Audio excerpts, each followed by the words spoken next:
측의 선생님과 유도수행자 말씀 좀 선생님이라고 진실로 해본 일이 없어요. 그래서 이 정도에서 한점 채워주세요.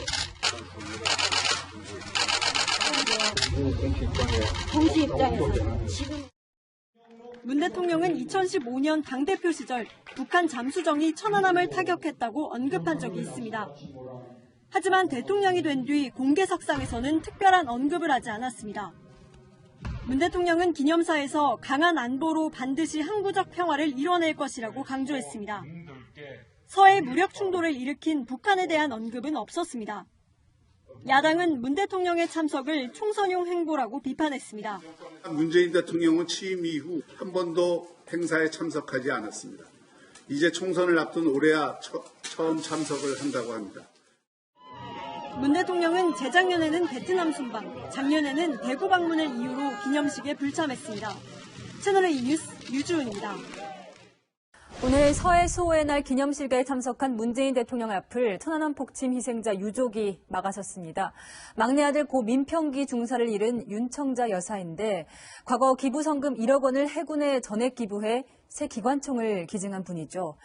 천안함은 누구 소행이냐는 윤 여사의 질문에 문 대통령이 취임 후 처음으로 북한을 언급했습니다.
대통령 내외분께서 서해수 55용사 유족, 정당 대표, 군 주요 지휘자 등과 함께 헌화 분양하시겠습니다.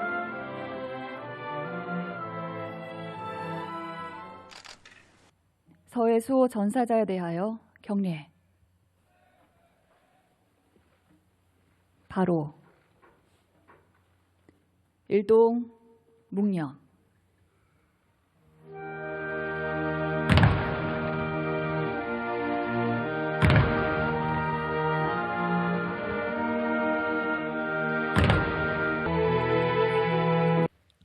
존경하는 국민 여러분, 참전 장병과 유가족 여러분, 그 어느 때보다 애국심이 필요한 때 서해 수호의 날을 맞았습니다.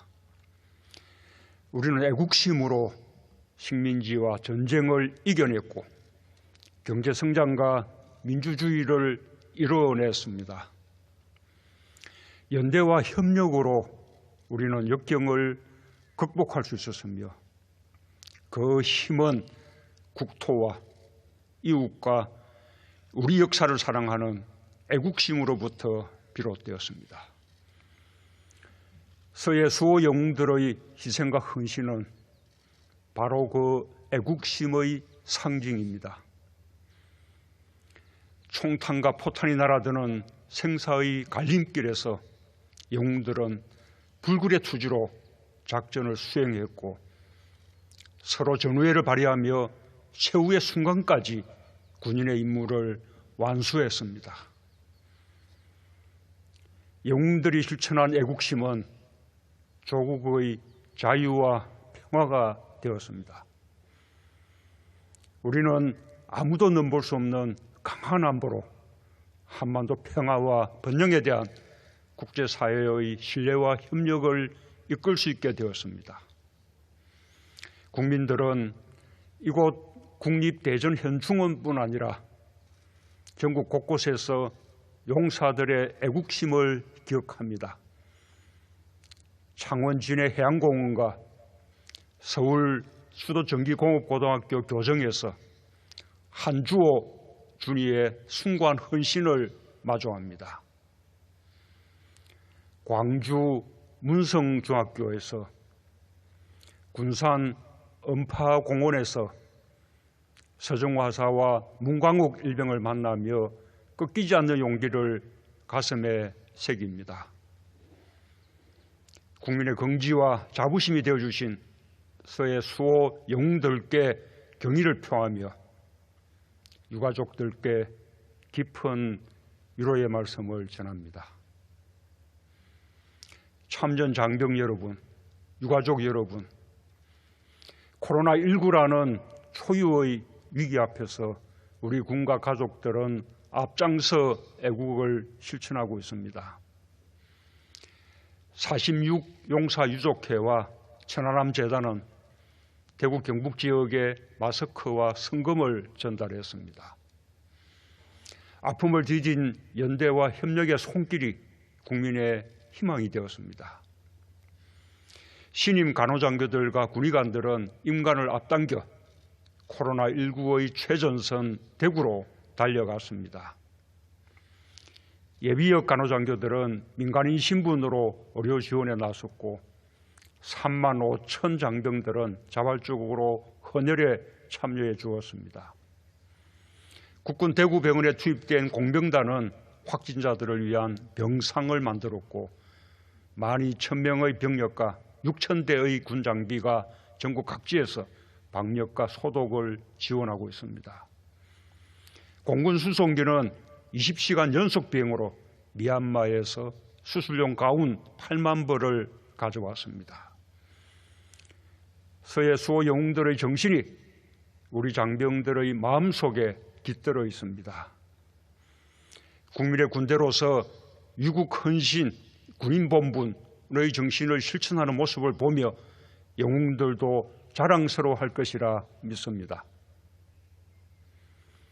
국민 여러분, 싸우면 반드시 이겨야 하고 싸우지 않고 이길 수 있다면 우리는 그 길을 선택해야 합니다.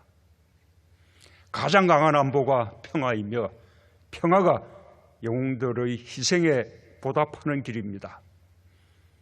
정부는 강한 군대, 철통 같은 국방력을 바탕으로 강한 안보와 평화를 만들어가고 있습니다. 정부는 지난 3년간 국방 예산을 대폭 확대해 올해 최초로 국방 예산 50조 원 시대를 열었고 세계 6위의 군사 강국으로 도약했습니다. 2018년에는 남북 간 9.19 군사 합의로 서해 바다에서 적대적 군사 행동을 중지했습니다. 서해 수호 영웅들이 지켜낸 NLL에서는 한 건의 무력 충돌도 발생하지 않고 있으며 천안함 46 용사 주모비가 세워진 평택 2함대 사령부와 병영도 연화리 해안에서 후배들이 굳건히 우리 영토와 영해를 수호하고 있습니다. 어민들은 영웅들이 지켜낸 평화의 의장에서 45년 만에 다시 불을 밝힌 연평도 등대를 바라보며 만선의 꿈을 키우고 있습니다. 정부는 강한 안보로 반드시 항구적 평화를 이뤄낼 것입니다. 확고한 대비태세로 영웅들의 희생을 기억할 것입니다.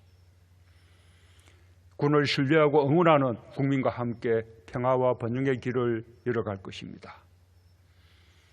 국가를 위해 희생하고 헌신한 분들을 위한 예우에도 최선을 다하겠습니다. 제2연평해전의 전사자들은 한때 법적으로 전사가 아니라 순직으로 처리되었습니다. 참여정부에서 전사자 예우 규정을 만들었지만 소급 적용이 되지 않았습니다. 2018년 7월 마침내 제2연평해전 전사자 보상특별법 시행령을 국무회의에서 의결했습니다. 16년 만에 제2연평해전의 용사들을 전사자로서 제대로 예우하고 명예를 높일 수 있게 되었습니다. 참으로 뜻깊은 일이 아닐 수 없습니다. 지난해 12월에는 순직 유족연금 지급 기준을 개선해 복무기간과 상관없이 지급률을 43%로 상향하여 일원화했습니다. 또한 유족가산제도를 신설하여 유가족의 생계 지원을 강화했습니다. 전투에서 상해를 입은 국가유공자들에 대한 추가 보상책도 마련하고 있습니다. 올해 163억 원 수준인 전상수당을 내년 632억 원 수준으로 5배 인상하고 점차로 참전명예수당의 50% 수준까지 높여갈 것입니다. 진정한 보훈은 국가유공자와 유가족들이 명예와 긍지를 느끼고 그 모습에 국민들이 자부심을 가질 때 완성됩니다.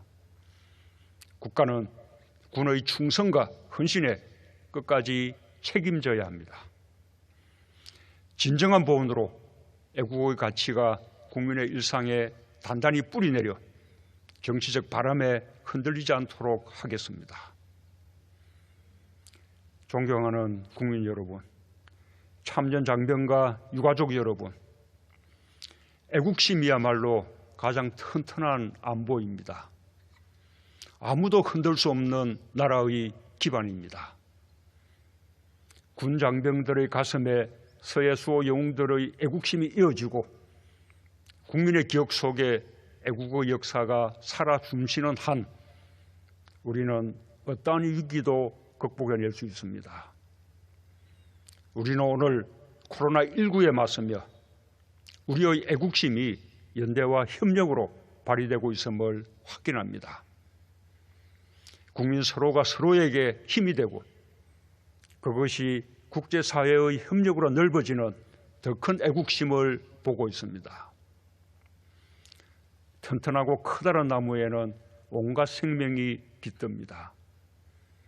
우리의 애국심은 대한민국을 더욱 튼튼하고 큰 나라로 만들 것이며 국제사회와의 협력 속에서 평화와 번영의 새로운 역사를 기록할 것입니다. 오늘 서해 수호의 날을 맞아 불굴의 영웅들을 기억하며 코로나19 극복의 의지를 더욱 굳게 다집니다. 서해 수호 영웅들의 이야기는 자랑스러운 애국의 역사가 되어 미래 세대에게 영원히 전해질 것입니다. 감사합니다.